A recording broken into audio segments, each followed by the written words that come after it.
myself for a little bit? Yeah, you only have to just say, "Hi, I'm Nick." Oh, I'm way too shy for that. I'm way too fucking shy. Way too shy. You do realise that's now the blooper for this episode because I've recorded every single second of that. Oh, he's gonna love it. He's gonna make a speaky picture of you.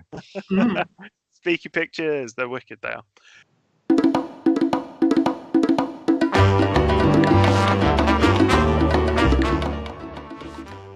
Hello and welcome to the latest episode of Word on the Snakevine. I'm your host Ross Deacon, and in this podcast we talk all about things venomous animal related, from venom research, venomous animal husbandry, animal conservation, herping, and of course snakebite and snakebite initiatives from all around this world. On this episode, I've joining me as my co-host. Hi, I'm Ed, and before we start I have to do a few formalities. Any views expressed in this episode are the views of the guests and the host, not the facilities or company they work for. So today we have joining us... Hi, I'm Niek. Hi, I'm Tim. And today we're going to do one of our host breakout episodes where we are going to talk about things that we are interested in within venomous herpetoculutre and kind of talk about venomous animals and kind of our experiences around them. So today we're going to talk about the different training and mentorship that you can do for different venomous animals, different bite protocols within Europe, and kind of how we've come to our bite protocols and what they mean to us in our collections, and also a little bit more about talking around the different types of handling protocols for snakes that are slightly bigger, slightly larger, slightly faster as well. So kind of your forest species, your mamba species, your taipan species, and maybe some other bits and pieces like bothrops and bits like that as well that we all have experience with. And then also, and sorry, what?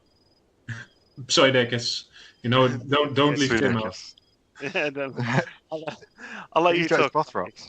I'll let you talk about the colettes. You both got colettes, so we're going to talk about basically just talk about a little bit about our experiences and about our collections a little bit more.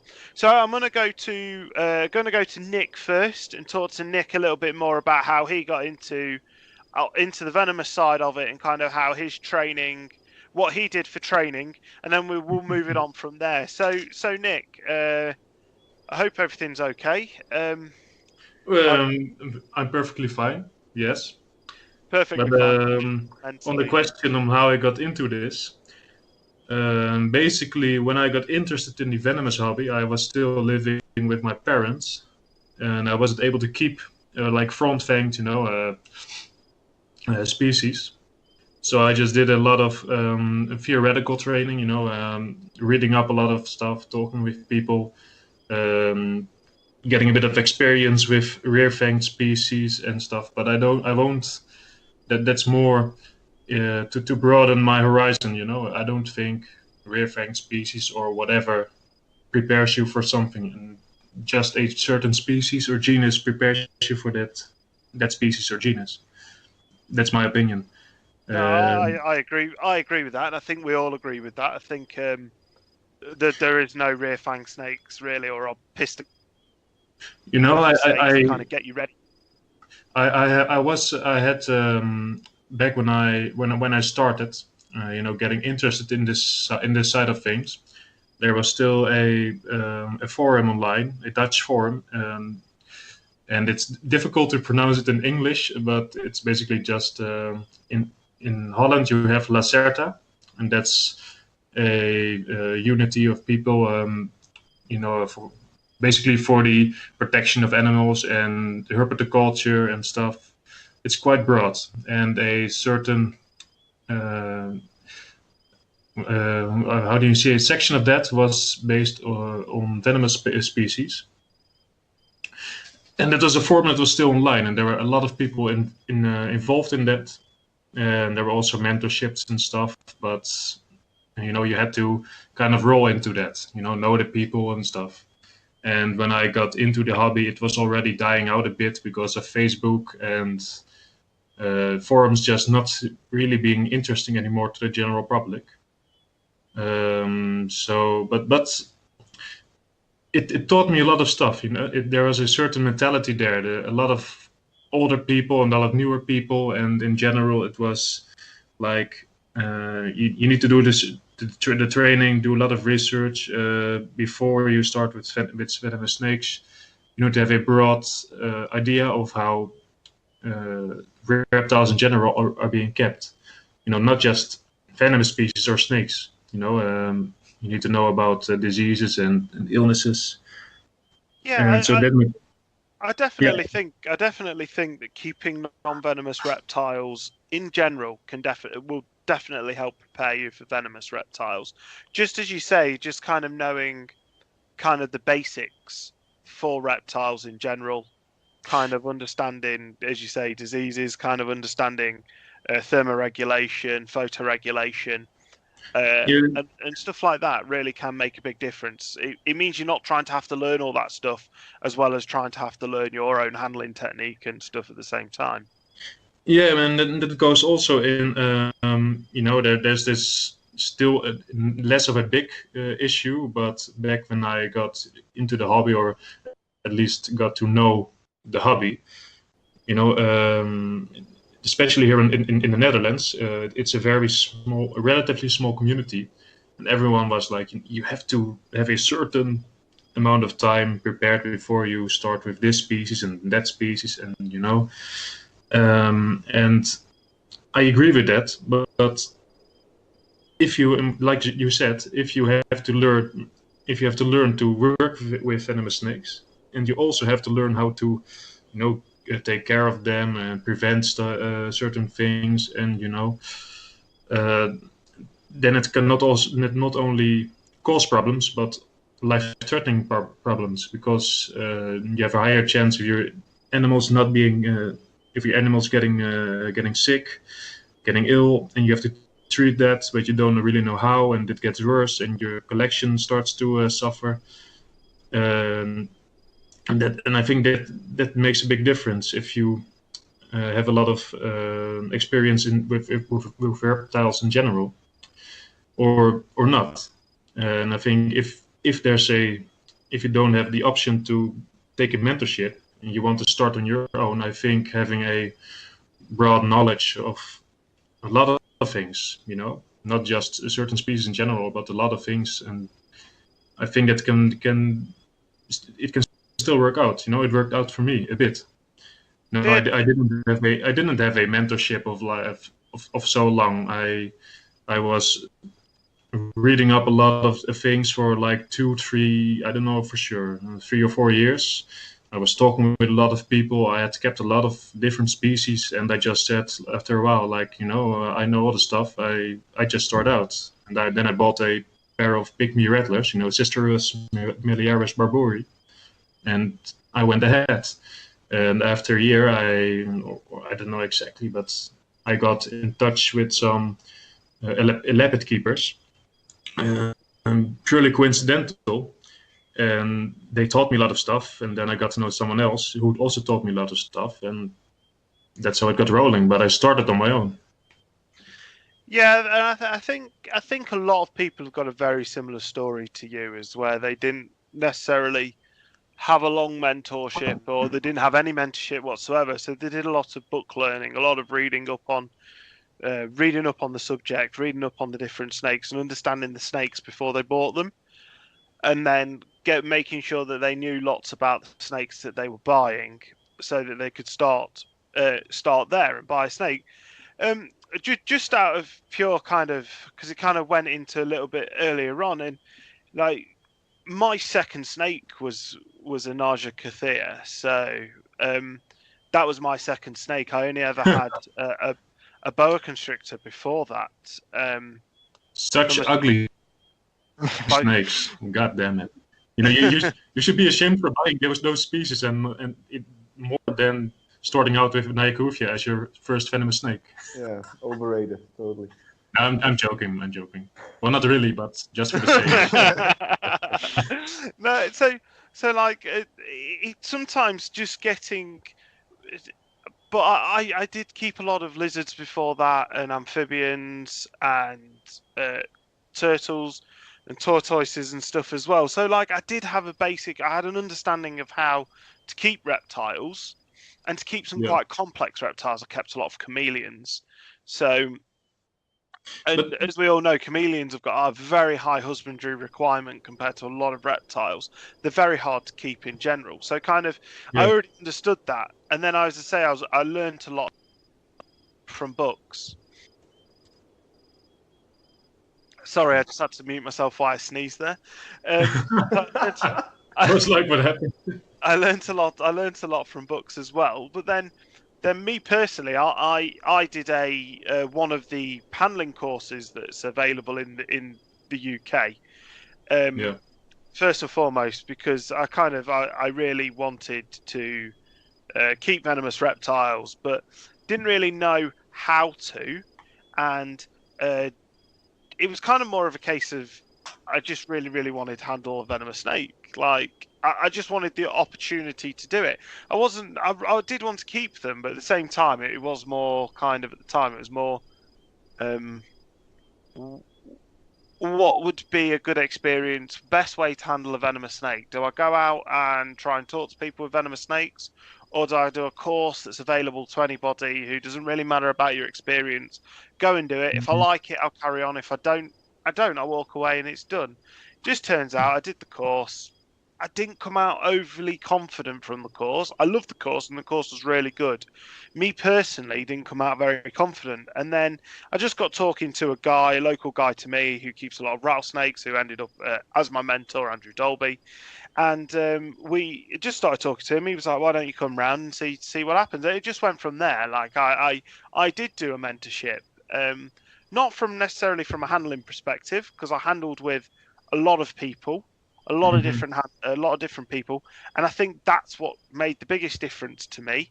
But from a side of making sure my bioprotocols were in place, my room was all set out correctly, to be able to get my license in from a licensing standpoint and stuff, and from just getting a foot in the door, he was the best thing that could have happened at the time, at that time for me personally.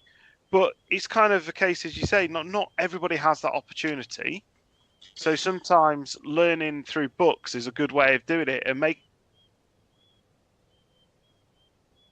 sure, and then start talking to other people with other species once you have gotten and owning a species that you genuinely. So we've started already losing Ross. Happened a bit earlier than normal. I did just stop talking, to be fair. You kind of just cut in and out for a while. Get used to it. Did I? My internet, I don't know what's happened recently. My internet is... It's the Brexit already. It's gone. Just gone awful. We've been with this... It's beyond words. It's beyond words. He's annoying the internet now. Listen, he's gone. We don't need him anymore. I'm back. Oh, right. Now you're back. You do need me because I'm recording this. So... Oh... Right, so we'll let Ross have his little power grab, and then we'll carry on.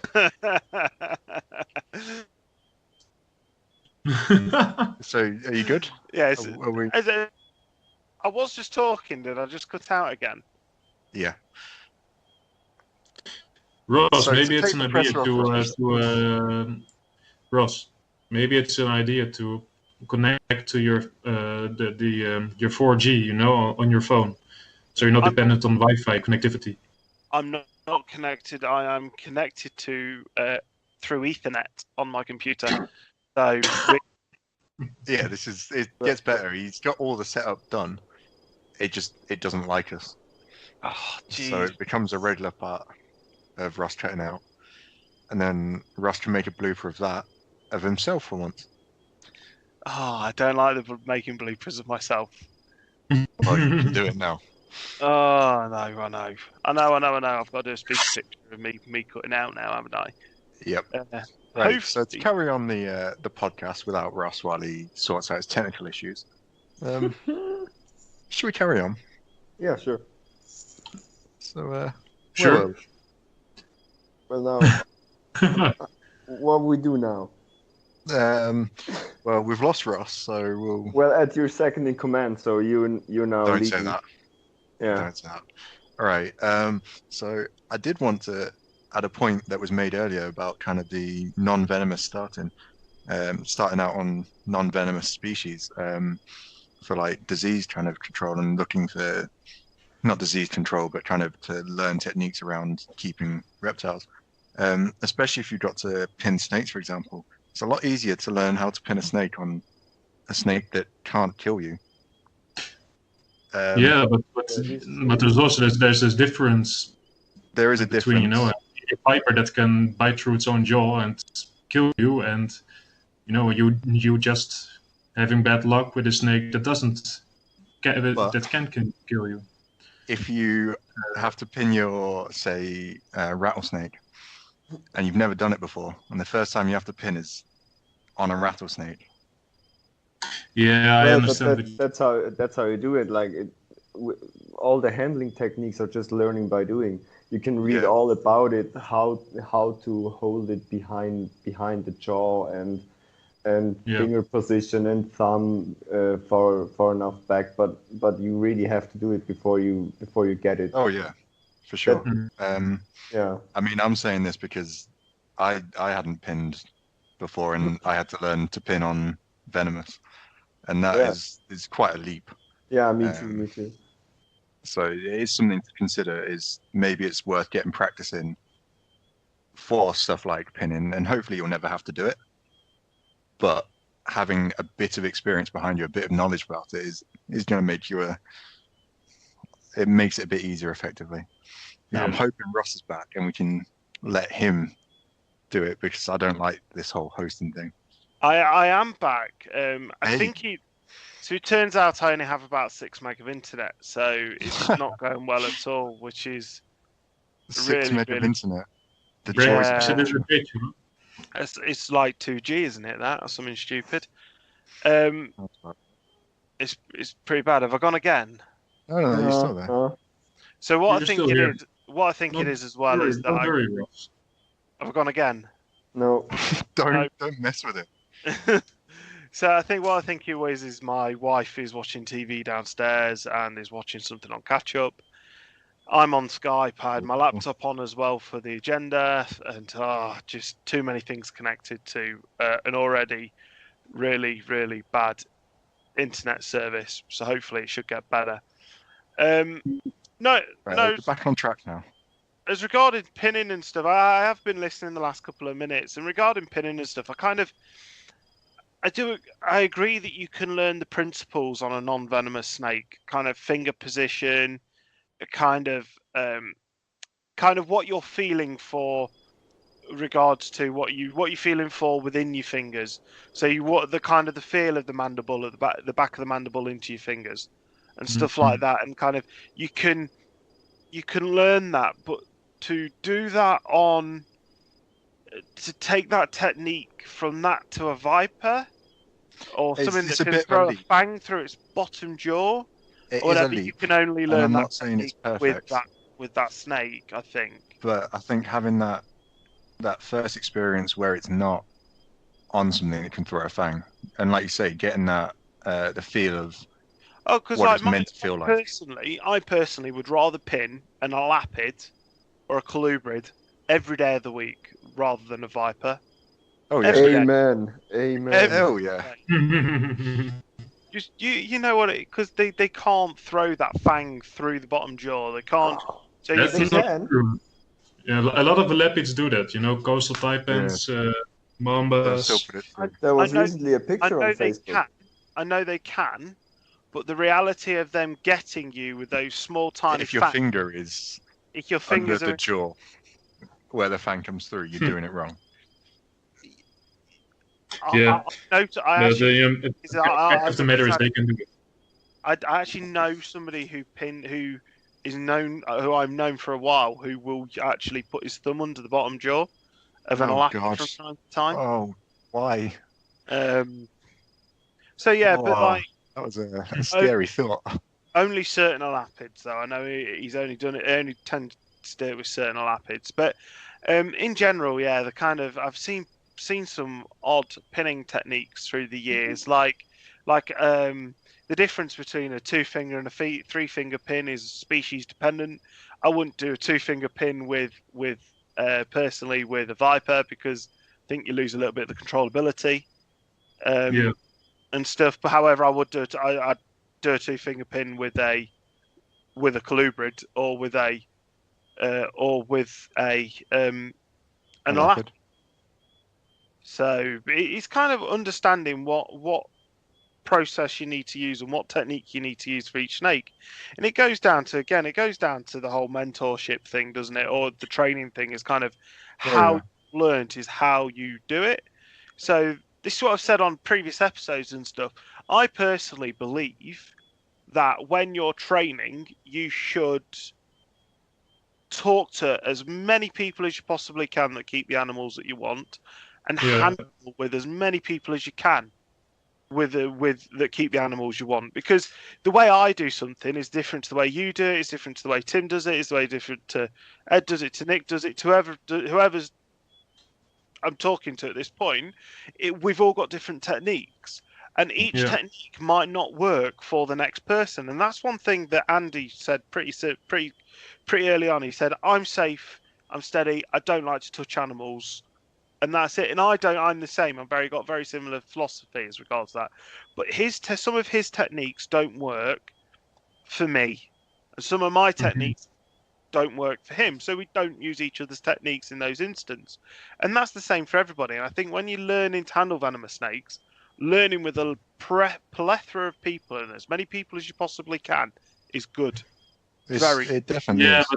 But that also depends on how experienced you are, because if someone who is unexperienced goes to a lot of people who are a little experienced or also relatively unexperienced, then he can have the wrong mentality or the wrong techniques. There's not a lot of people who are very keen on mentoring nowadays, but the most people who are people who are like 1 or 2 years in the hobby. Can handle some calm melee pits, and are like, you can come to me so we can have a nice day of tailing cobras. It's maybe just to improve stuff, but that's not the right course, in my opinion. So I actually disagree with that. Quite wholeheartedly disagree with that, because it shouldn't be about experience. Teaching somebody is not about experience. Can we put a little bit in there that says, how are you defining experience? Because a lot of people define it by a length of time of working with the animals. Yeah, but that's wrong. I try not to do it either, but there's this. That's also what I wanted to write about, and but I still haven't really. I don't really know how to put it nicely, but in Holland, as I've said, there's not a lot of people who are willing to mentor, experienced people, people who know a lot, people who are a little bit older. Most people who are really keen on teaching, between brackets, people stuff, are people who, they don't know a lot. They keep some cobras, maybe some Encurtalis Atrox, and they know how to tail it, but that's not enough to teach someone. So the reason I strongly disagree with I understand where you're coming from, but the reason I strongly disagree is because I know I love teaching people in general. I love teaching anything I can.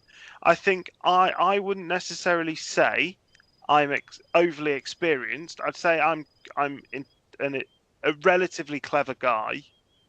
Know a lot. That's different to someone who knows jack shit and keeps a couple of species. No, but I would barely knows something about. But people believe that I don't.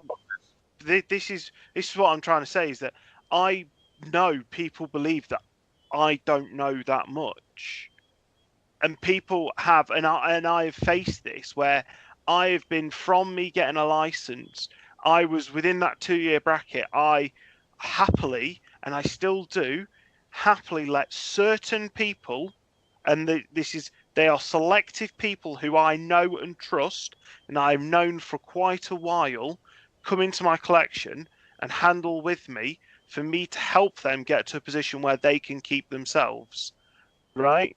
I will be the first person to do that, but I know there's a group of people in the hobby that think I shouldn't do that. They do think I shouldn't do that. However, it's as you say, it's a personal thing. it should be my choice if I do it. And people think I'm not necessarily experienced enough to do it.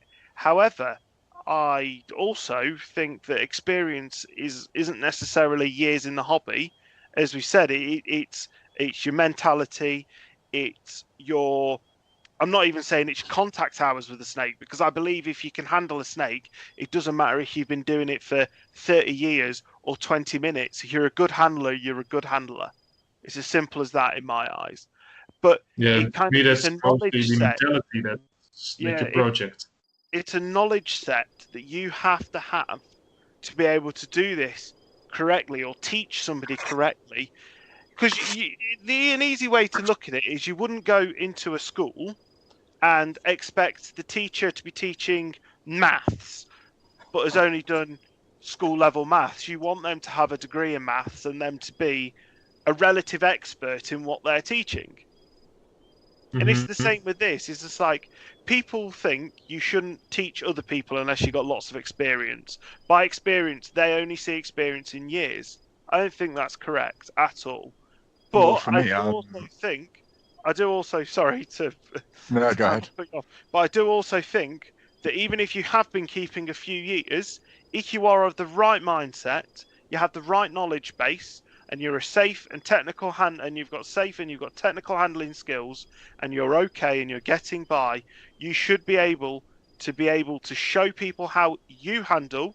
It's not how they should handle, it's how you personally do things, and then it's up to that person who is in that room, who you are showing these techniques to understand if that technique will work for them. Yeah, I totally agree, Russ. But the fact of the matter is, a lot of people who teach that stuff, and a lot of people who go to those people, are people who will, they will not think, this is what works for him, and I should take from this what I can, or what's best for me. It might be down to the mentality and how they put across the way they're teaching. So the way Russ was describing it is more of this is how I handle, and showing people how you handle, and then that's kind of opening yourself up to criticism, where people can turn around and say, actually, I think you could handle it in this manner. Whereas the people you seem to be describing, Nick, are more, I will teach you how to do this because I do it this way. The way it seems to be going between the two of you is that one is putting out more of an opening, welcome into criticism, welcome to a change in their mindset, over I have done this and I haven't been bitten, I can now teach people. It's kind of how it's presented. Yeah, it's difficult to, there's this kind of language barrier, of course, and to fully express my mind. But I don't want to generalize, it doesn't happen always, but I understand. I think, I don't need to, I have the tendency to do that, I don't have to project my own kind of mentality onto what other people should or should not do. But in general, I think I place your mentality in high esteem, and I don't think most people who really want to teach, there's a lot of risks in letting people handle your snakes. Oh, yeah, and I've experienced it as well. There's a sort of, when you teach people stuff, they will take away from that what they can, and if you kind of show them like easy to handle a lapid, or like relaxed animals, maybe they will get the idea that a lot of lapids are very easily to handle, when the reality is that even Naja nullifera, Naja caufia, Naja siamensis can be pretty damn, fast and strong.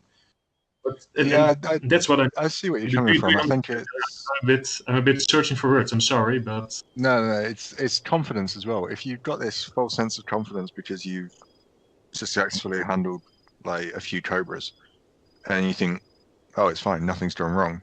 Yeah. Then you're going to have this confidence level. You're going to be a lot more, I don't want to say cocky, but almost cocky. And you go into it and you're like, oh, I've handled, say, a caufia, I've handled a siamensis, I've handled, and then you live for the three that you came up. oh, try handling a Haji, and the Haji then might be a lot quicker. It might be a lot more standoffish, or Well, something along that's those. you're almost perfectly describing one of my first experiences. So Well, there we have But it. yeah, it's and I think everybody's. I think you're right with what you're saying. I do agree with that.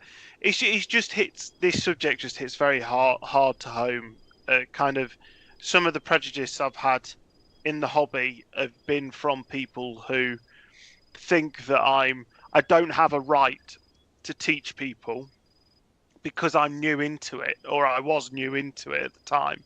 But the actual reality of it was that I'd been keeping longer than they'd even known about. Just because I wasn't online active doesn't mean that I wasn't in that position to be keeping an etc etc. And then also it was okay. They didn't know me. They didn't know my knowledge set. They didn't know kind of my enthusiasm around teaching. They don't know the kind of my kind of my techniques and everything else. They didn't know any of that. They kind of instantly kind of went, "You shouldn't be teaching somebody. You've only been keeping venomous for 2 years." Where actually my frame of mind personally is I always find that I learn more when I teach somebody else how to do it. Like that is my biggest thing is when I teach somebody else, it makes me stop and think about what I'm doing it, why I'm doing it, how I'm doing it. And then I kind of can then take a step back and go, actually, I've just shown you how to do it this way. However, this way might be easier because I've never thought of it that way before in my head, and now I have. So for me, it's a big thing, and I'm, as you guys know, obviously, I'm a big one for education. If I can educate somebody over something, or I can take my time out of my day to talk to somebody about them, or to show somebody something, I'm going to do it. That's just the way I'm wired. Um, I absolutely love education, yeah, teaching. but Russ, just to I think you're a bit of an exception to the rule, you know, in that sense. Yeah, In, Ross is you definitely know, a bit of an exception. you know a lot of stuff. Not to place you on a pedestal, or maybe I'm kind of doing that, but you know more than the general people who are like 2, 3, 4 years maybe. And uh, I'm basically describing the stereotype, but also not really the stereotype, but also the common, let's just say, offenders of what I've just described. No, And they definitely don't know the amount of stuff that you, or maybe even me, Tim, or Ed, uh, not to sound arrogant or something, but I and, mean, I and can touch on that in the sense that I've only really worked with Venomous since November 2017, so that's what, a year and a half-ish. That's when I started at LSTM. Now, I do not claim to be massively experienced. The species I handle probably most of the collection at least once a week, bar a few exceptions. So the species that I work with and can handle, I will share my experience because, I mean, when you do work every day, it's my 9 to 5. So I'm there working with them every day. But if I turned around and said, "Oh, I've only got a year and a half experience," I'd probably be laughed off in the sense, "Oh, what do you know?" But then I can turn around and say, "Well, I work here. This is my thing. I can explain over the 50 species I've worked with in that time what I know from each of them, and I've experienced multiple individuals of them." So for me, I can speak about my limited experience in a sense that I don't have massive herping experience. I don't really work with species in private collections, but I can speak from the small experience I've got. I've got quite a lot of it in a sense. So yeah, I can say quite a lot about the species I work with. But then when it comes to stuff, especially with like Ross, talking with Ross about Ringhouse, I can turn around and say, "Oh yeah, ours does this." Then Ross will go into this huge in-depth thing. I'm there like, "Oh, yeah, well, you know a lot more about it than I do, but I can talk about handling them." So it's that kind of. I think, and I think that's one thing that people miss, and I agree. It shouldn't necessarily experience isn't time driven. It's never time driven. It's not time. You No, can be, but you it's a can, little bit. you can be in a job, the same job, for 60 years, for 40 years, say. Right, your whole career is in it for 40 years. However, you are experiencing the way you do that job. But is that the correct way to do it? Because the next person may come along and go, oh, actually, I can increase that person's output by X, Y, Z amount, and they've got no experience whatsoever, and they come in and they actually make the other person look a little bit stupid from it. And I think that's kind of the same thing here. Is kind of time shouldn't be a factor to whether that person should be able to help or teach somebody. It should be that person's experience level. But I also think that's kind of the thing on the that should be as much on the mentee as well. Like the mentee should be, if somebody turned to me and goes to me, can I come and see your snakes? And they're like, oh mate, I want to come and see your snakes, kind of thing. I'm going to turn around and go, no. If they sit and they have a conversation with me, and I think that they've got a knowledge set that I can help improve, or at least their knowledge is good enough to understand the implications of what it means to come to somebody's house or somebody's collection and handle and learn how to handle those snakes, I'll let them come. If I think they're in the right position, I'll let them come to my house all day long. If I think they're in that position. I'm not saying I want everybody to message me, because I probably get 100+ messages a week from various random people asking to come to my house. Every single one, I say no. However, Hey Ross, can I come to your house? well, you're welcome anytime, Ed. You know this. Oh, Ross. Ross at red.com. I don't. Yeah. No. You can come to the UK, Nick. Come to the UK. But yeah, but if out of those 100 people, if I talk to one of them again, I'm surprised. And then if I talk to that one person more than twice or 3 times, at that point and they seem to have shown some form of improvement and understanding, then I will quite happily talk to them. As I said, I'll talk to anybody. As I said on Reptile and Chill and other things I've been on recently, as I've said, I will talk to anybody, and I'll give anybody time of the day, unless they're an idiot.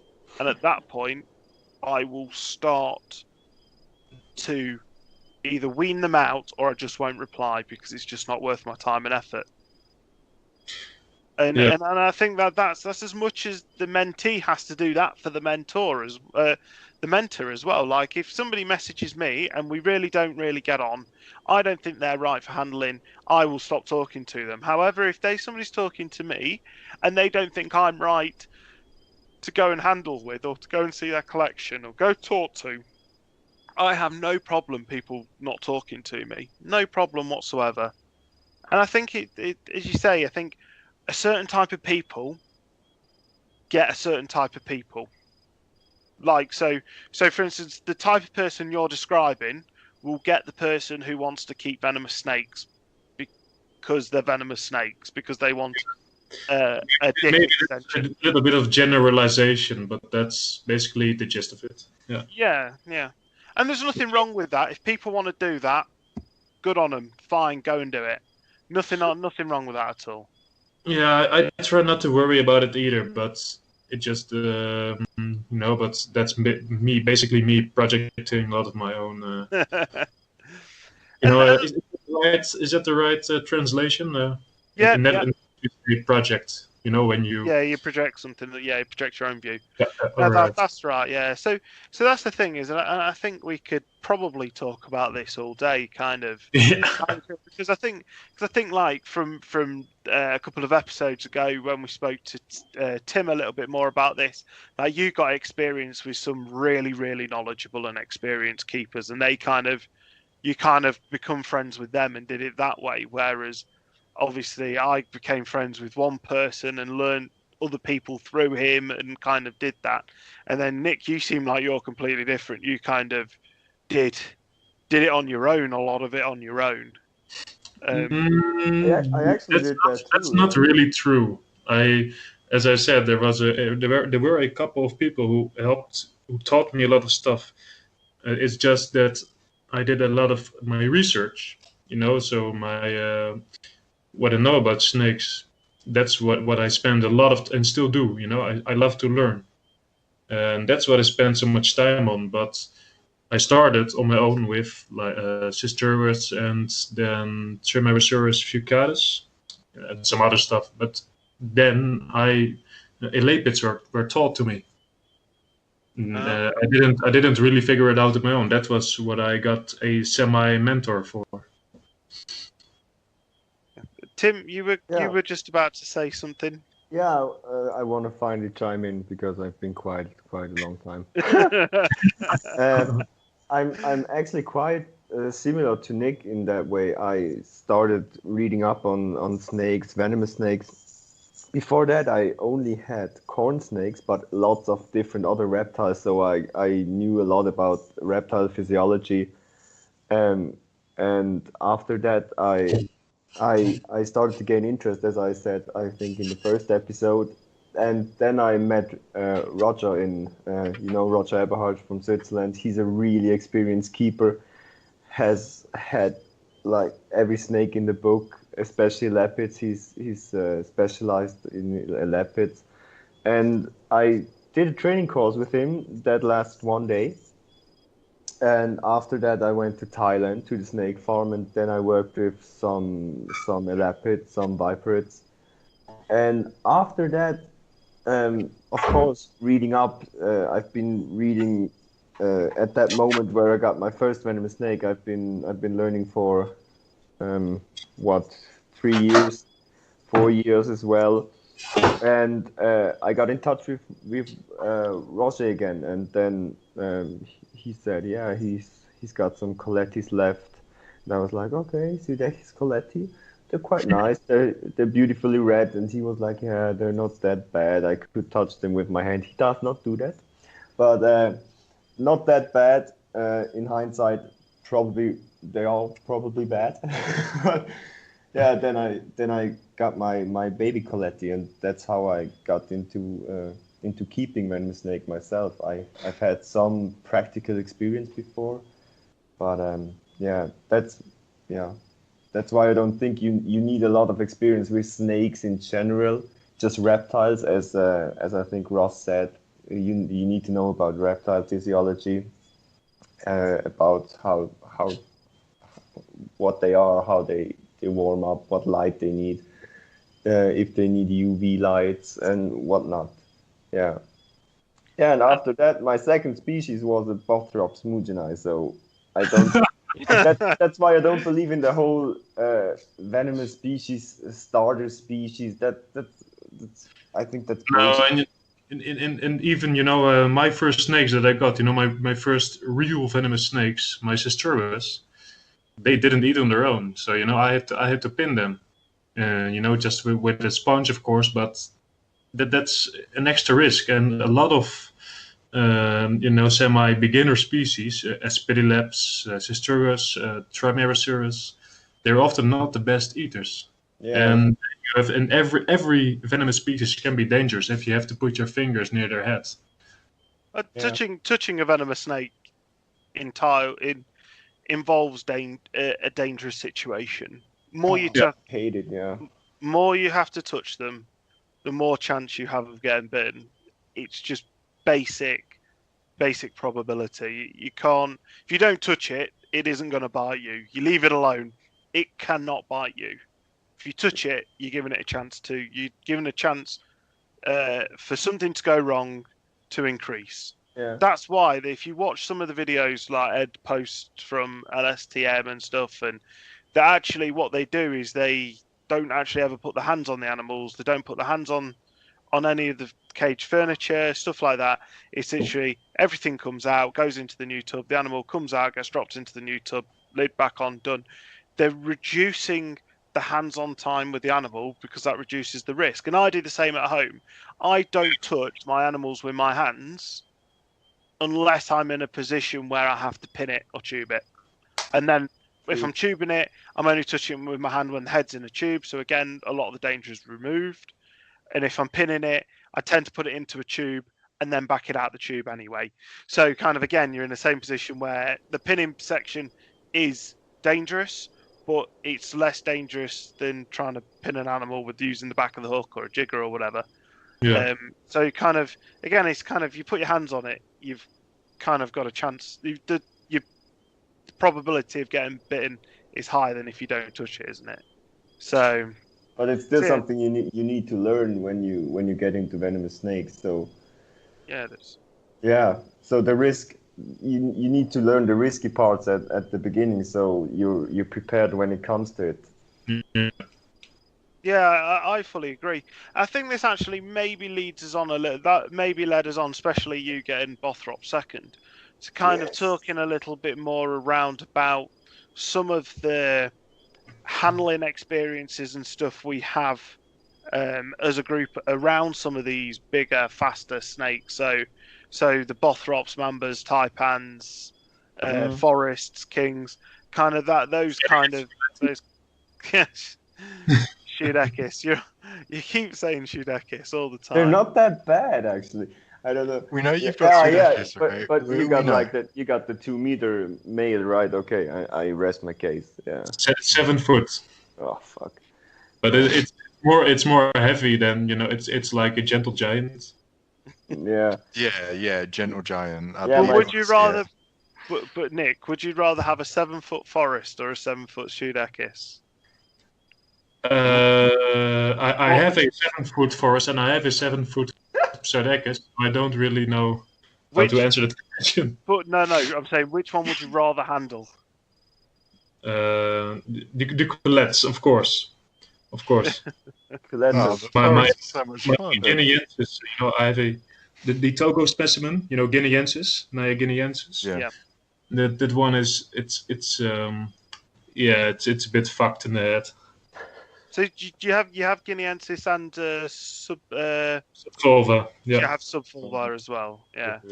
And the subvulvas are more like they're like adults. I have one for 2 years and the other one for a year. And they're not bigger than 1 meter and 45 centimeters, 5 foot, or something like that. They're more mamba-like than they're forest cobras, to be honest. Yeah, that's interesting. They're very light as well. A lot of their movement is, but it might also be like Cameroon, typical. They're not chasey like forest cobras. I have some very scary moments with them. They're definitely have been quite dangerous, but they're not like the Guineensis, which is a fucking psycho. the cliche forest cobra chasing around the room. Yeah, with the mouth gape. Yeah. Yeah, I've never experienced that with the subvulvas. They're very flighty, and I have. Shall I talk a bit more about it? Yeah, go into it. So I have 2 specimens, a male and female. And the female I got, I had a lot of experience already with typical Cameroon specimens, with different people. So I was like, yeah, I can do this. And it was a wild-caught specimen. I don't think they're being bred yet, but I don't really know. And I bought it. It was a long-term captive specimen, and it was it had a wound on the head, and it was very secretive, and it wouldn't eat. So I had to get it out to get it to eat, because in the enclosure it would just strike around and it would damage his nose again. So it was basically like a cycle thing. So I had to get it out, and when I got it out, it was basically just slithering along and not paying mind to me, just trying to get away from me. And I was like, oh, this is, it's quite cooperative for a forest cobra, And then I was like, I should tail it, because that's what I've been taught. So I tailed it, and as soon as I touched it, in a split second, it's that explosion kind of thing, and it darted with open mouth, not hooded, towards my chest area from the ground up. And I had to, that was more like a natural reflex thing, more than a technique thing. And then I let it, I'm quite quick, not, that's one of my advantages. So there was no harm done, but after that it just kept slithering along, not paying mind to me, and like it never happened. It's so freakish, that the how do you say that? In Dutch we say onvoorspelbaar. Yeah, I don't know. I have to get to the word. But to continue my experiences, unpredictable. I thought I had a decent understanding of the English language, but Swiss guy for the rescue. But one more experience that really stuck with me, because it was my first big forest cobra, so I had to get it out because it had to eat and because it had to get treated. But I also wanted to get more, like to know it a bit better. So I picked it up for the enclosure again. It all went rather smoothly. It was on another occasion, and it just as before, it was just like getting away from me. And again, I tailed it, and just above the cloaca area, or rather not at the tail, but more towards the body end. So that's so not to put a lot of pressure on it. And I touched it, and it froze in place, not really doing anything. Then it wrapped its tail around my wrist in a split second, and then it like jumped towards my chest area again. And that was quite a freaky experience. I was it all went well, and I finished feeding it and stuff and put it in get back. But after that, I had to relax for a couple of minutes. So to relieve the tension, that was quite a tense experience. Yeah, I can understand. I think we've all had similar experiences to that through. Great fun though. It's great fun to work with. I think there's a lot of species that are great fun to work with that aren't massive and twitchy. When you're playing with forest cobras, it's more of as Nick said, it's more of a muscle reaction than actually a thought out process. Sometimes you're just putting the hook in front of you and hoping that it's caught the snake. The reaction speed you need is unbelievable. No doubt that's the same with. You got to think that what is it? People say nothing closes down a room like mambas and bothrops. Oh no, forest cobra will close a room down faster. From what I've experienced, they will close that room. Yeah, the issue is your Dendroaspis, all your mambas. Which one? That really, you've got two. We've got what? 2 Dendroaspis. We've got 11. Oh no, sorry. Sorry, I'm on about Polyepis. Yeah, we've got 2 Polyepis, but Frank is chill as anything, and the other one's a bit flighty. Well, like everybody says that Dendroaspis and Bothrops close down the room like no other animal that's out, like no other snake that's out there in their experience. Yeah. They say their experience. Taipans can close the distance quite as well. There's a lot of snakes close that distance down quicker than you realise. A lot of the Naya species are the same, aren't they? They can. There's a few Naya species that can really close the room down quick. First time I told Nick Sluys that, for instance. So you both talked over each other in my ear. I was just saying, the first time I tailed a Nibricollis, I learned that very quickly, that they can climb their body in the blink of an eye. And that was a very eye-opening experience. I had to drop the snake. There's this, and that goes for most nausea species. There's an interesting topic on Venomland forums. On just not a Facebook forum, but a internet forum. Yeah. And there's of course several topics. What first nausea species should I get? And basically one of those threads or common threads basically, really, everyone got involved in what species of nausea were the most dangerous or the most unpleasant experience where we had.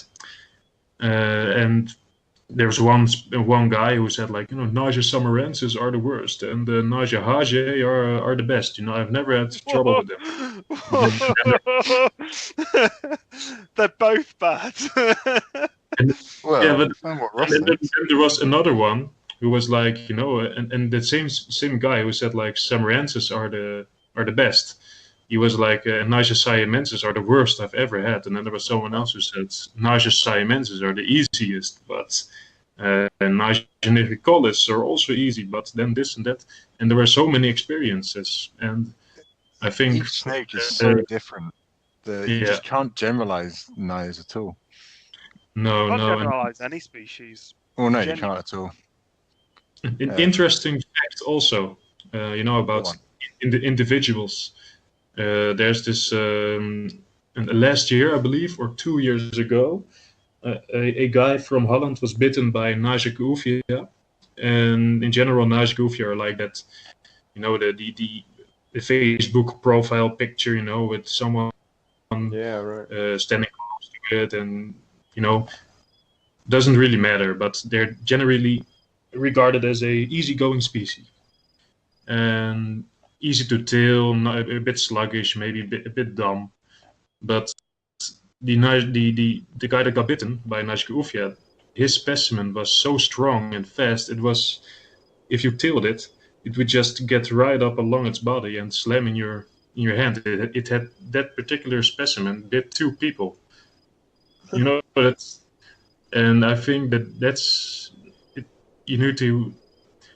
You don't generalize species, because every specimen is different. I mean, I think it was last week. I was working with a range of cobras. So I worked with Nigrocalis, Annulifera, Siamensis, and Caephia. And the worst 2 snakes that I worked with were both Caephia. And they were ruining their cages. They were huffy and puffy. They were going for everything. And the snakes you expect to be worse, like Nigrocalis, are typically classed as worse. They were all easy as anything. They didn't even spit at me. So it depends on the snake, depends on the day, it depends on all sorts. Yeah, Caephia are just generally bad mooded sometimes. Yeah.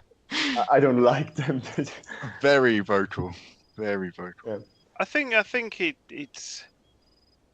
I think with Caephia, I think a lot of it is that there's all the different colour morph iterations and stuff that people got drawn to or get drawn to and stuff, and they kind of, and then the kind of 2 or 3 people go, oh, mine's okay. The one I had genuinely was just a bit of a dickhead. It seems to be a general consensus that they're just a bit of a dickhead. They're not the worst, they're just not the best. You tell me what nausea isn't a dickhead, though, to be perfectly honest. I don't think there is one. My Caraciensis was the best. I just think in general, to go back and kind of onto the topic, kind of none of them are good. But somebody turning around and saying Hage are relaxed, like what? Like, hang on a minute. I think I've met one. I think I've met one that Annulifera. The issue with they are fantastic. I also think they're one of the more. My personal experience of them is that when they're young, they're fast and flighty. Yeah. When they're older, they slow down a little bit.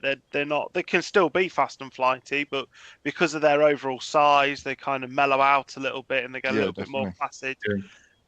But there's still the exceptions to the rule. I remember one friend used to have one, and all you had to do is walk into the room, and it'd be hooded as high as it could possibly hood, mouth gaping the whole time you're in the room. And it was horrible thing. It was huge. It was probably 7 foot. It's not as big as another one that they had in their collection at the time, but it was just a horrible piece of work in general as an animal. And it doesn't matter, does it? Carry on. Yeah, I had a really shocking experience with an ullifera once. Uh, it was a pretty big male, I think, over 2 meters, and I wanted to hook it out, and it was really chilled, not threatened at all, no hood, and I put the hook into the enclosure, and it kind of slid onto the hook, just curious, and then all of a sudden it just bit the hook, but it was a full bite, and I was shocked if that would have been my hand, like if I would have been a free handler and it's so chilled, right? Dead. Oh, Yeah. they're crazy. In general, and nausea are not the best. One of the first experiences I've had was, after some dull specimens of nausea gruvia, nausea nullifera, and stuff. The guys I was with said, you want to try something a little bit faster, and I was like, oh yeah, why not? Basically to add to what I was saying before. Basically an anecdotal experience. But to continue my story, so they opened a tub. I didn't know what was in it, and they got a nausea out, and I didn't really know what it was. It looked like a rather ugly Enolifera. It was an Egypt specimen. And the only thing that was told to me was like, this one is a little bit faster than the other ones, so you have to watch your hand. And I was busy with it, and it it was so reacting so violently that I was like, I don't. You take it over. I just. I'll just stand back here and watch. No, it was not a fun experience. I think I've only had good Haji experiences, me. I keep hearing all these horror stories about Hajis flying towards people, and then our three are quite good, but ours are quite small. I down for locality. had my Moroccan specimen is also quite relaxed. I had that Moroccan. I had that big 6.5 foot Moroccan that Squirrel now owns, who we've had on an episode recently. I had that before he did, and she was just.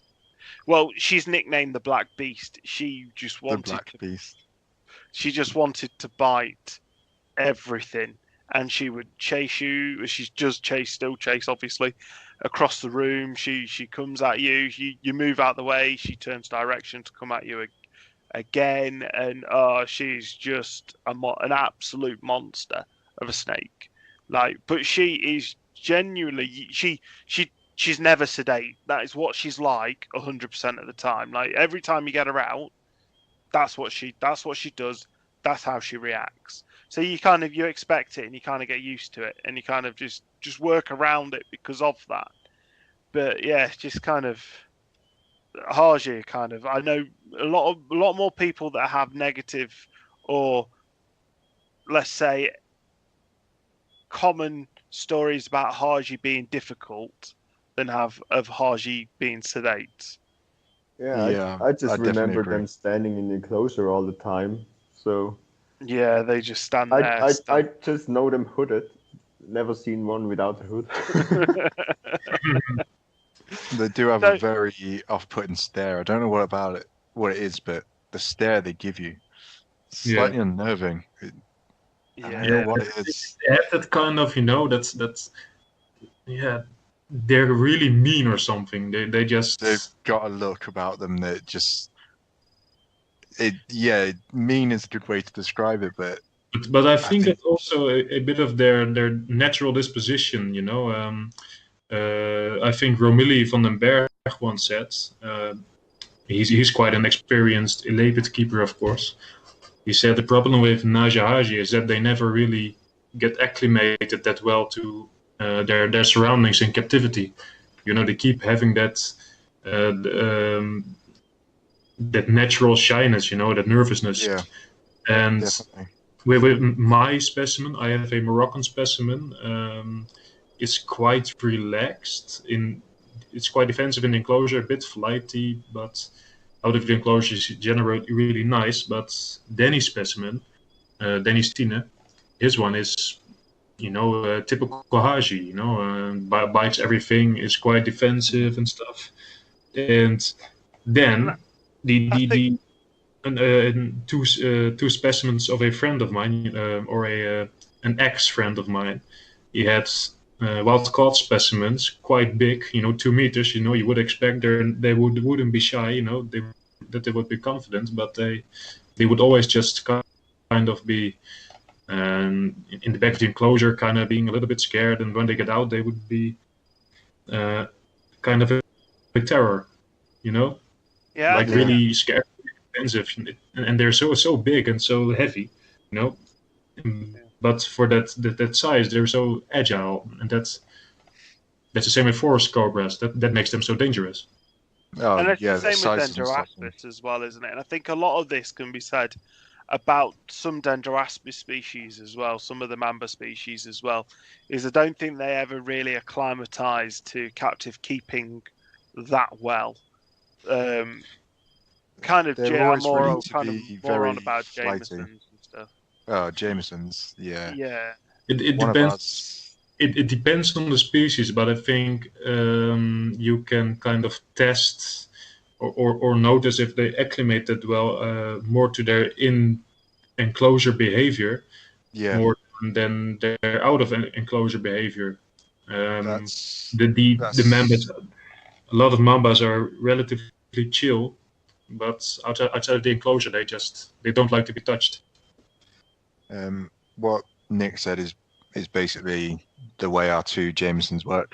The Jameson we've got spends most of the time hidden away, and when it's out, there's usually a picture that's sent to the group chat because it's so rare that I see it. Whereas the Kaimosa next to it is pretty much always out. But the two snakes, the Jameson and Jamesoni, is more docile to handle, whereas the Kaimosa is probably one of the worst snakes in the collection to handle. So, yeah, it's the same for me. Yeah. Yeah.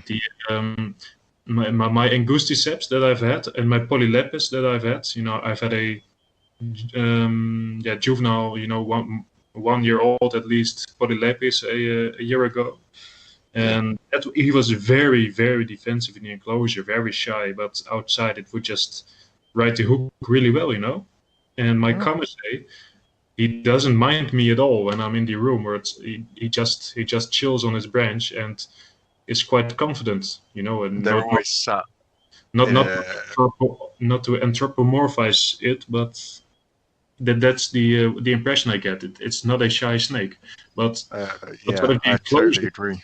It's very difficult snake to handle. It doesn't get away from you. It wants to get to you. Ours likes to climb hooks a lot. Yeah, mine too. Yeah. But definitely what you're saying about kind of not wanting to anthropomorphize mambas, but in a sense you can. From my experience of them, Angusticeps seem to be very sure of themselves, very happy to sit out, and they're all right to handle. They're not too bad. Viridis are very flighty and nervous, but they're happy to sit out. Polylepis, however you want to say it, they're very sure of themselves. They're very confident. They don't really need to show off. And the Jamesons, it depends, but typically the Kaimosa sits out on the branch most of the day, and in set positions. It moves about, but it's always hanging. About a third of its body is always hanging in kind of an S shape, ready, staring out the glass. Whereas the Jamesoni was, you barely ever see it unless on one of the rare occasions it's sat out or it's feeding day. Yeah, I think a lot of these are similarities between a lot of these kind of species, these site diurnal site hunting species, especially. I think when you look at it from a taipan point of view as well, like a lot of the taipans are kind of the same. They're kind of very nervous creatures, but they're kind of very calculated and assured with themselves and their own ability. Yeah, that's kind of thing. what I've, but in general, I think a lot of people I talk to, they prefer to handle mambas rather than taipans, but I think taipans are a much much easier going. Not necessarily easier to handle, but much easier going than mambas. I have better experiences with them than with mambas, but that's No. also a personal thing. Yeah, it's down to personal kind of experiences, how you handle and stuff, for sure. I'm quite comfortable around mambas, but I've also worked with mambas basically the whole time I've handled venomous. Same with cobras. I've been around predominantly African species, and I'm very comfortable around African cobras and Asian cobras, but I fall out a bit more with the Asian cobras, especially the spitters. Our Asian cobras are non-spitters are very chilled out. So our Naya, well, not Acacia, our Naya and our Atra are very chilled out. Our Philippinensis and our Siamensis are very vocal, very huffy and puffy. But they don't spit. They don't spit. No, mine neither. No. The only Asian species that I've had spat is Sumatrana. But Philippinensis, Samarensis, Atra, they never spat. Siamensis also not. Acacia did try and spit though, which makes it all fun. But yeah, no, in general, it depends on kind of what you like to handle. I'm comfortable with cobras and mambas. I like my African species. I think we all put a lot on a lapid being hard to handle, but my personal view is I'd rather handle a mamba, a taipan, a king, a forest, anything like that, than I would handle a large viper like bothrops and stuff any day of the week. They're chill. Like a big bothrops or even a big crotolid is hard work. When they are angry and they want to throw themselves at you. Especially something like bothrops, like Tim's, was it 1.7 meter kind of Mujanai, kind of, you are, when you handle that, you are in the strike, you have to be very, very close to the striking range of the snake, if not within the striking range of the snake, and try to be able to do it, because a 1.7 meter bothrops has probably got a 2 meter strike range if it's up against a wall or up against a surface it can push itself off. Yeah, but I'm weirdly enough, I'm more confident handling the big vibrates than say a mamba. I don't have a lot of experience with mambas, none with taipans, but bothrops are generally fine. Yeah, but they have a huge range. I had a really close call. I think 2 years back. No, not even. It was 1 year back. It's pretty recently, when they were in their new enclosure. It's a 1.7 meter enclosure. The snake was in the one end, and I was doing stuff in the other end. And I thought for myself, okay, yeah, it's pretty far away. And I didn't put my hand in. I had it like on the same level as the glass, and I was measuring temperature, and the snake struck and just missed my hand for centimeters, and I never was closer to a heart attack than I was at that minute. Yeah, it was horrifying. So, but it was also it was experience I learned from. That they just have a huge range. You normally expect that from arboreal snakes, holding onto their tail and just striking with the whole body length. But bothrops are weirdly, able to do that too. They have a huge range. Yeah. Are bothrops kind of the same in the sense that they'll strike off the hook as well? I personally don't have that experience. As soon as they're out of the enclosure, they're pretty chilled. But when you try to get them in a box or in a bucket, they don't appreciate it. They start rattling their tail, and but when I had them out, I never had them strike at me. So as soon as they're out of the enclosure, they're pretty easy going. Still, I'm extremely cautious, and They are a very, very big snake. They got huge fangs. It's incredible. It's I think what you just said kind of shows the point that we were talking about earlier, that we've all got different techniques, and they are all they're all valid techniques to use. Yeah, they suit each individual need. Yeah, they do. They definitely do, and they suit each individual situation that we're in as well. So, like, I don't feel comfortable with big viperids because I don't keep big viperids. It's like, as I was saying on Reptile and Chill on another podcast, if somebody gave me an anaconda or a reticulated python, I'm out of my depth. It's not what I do. It's not what I'm interested in. It's not. It doesn't suit how I handle snakes. So for me, I don't like it. I don't enjoy it. So I don't do it. And it's the same with big vipers. Yeah, right. Like, I don't keep them. I don't enjoy it, so I don't do it. And it's nothing. There's nothing wrong. As if I'm a friend who's got big vipers and they get them out to show me a bit closer and stuff, I let them do all the handling. Even if they go, "Oh, do you want to put it away?" or whatever like that, I'm just like, "Nah, I'll leave you to it. I'm okay. Just stood back here, just kind of looking at it. That'll do me.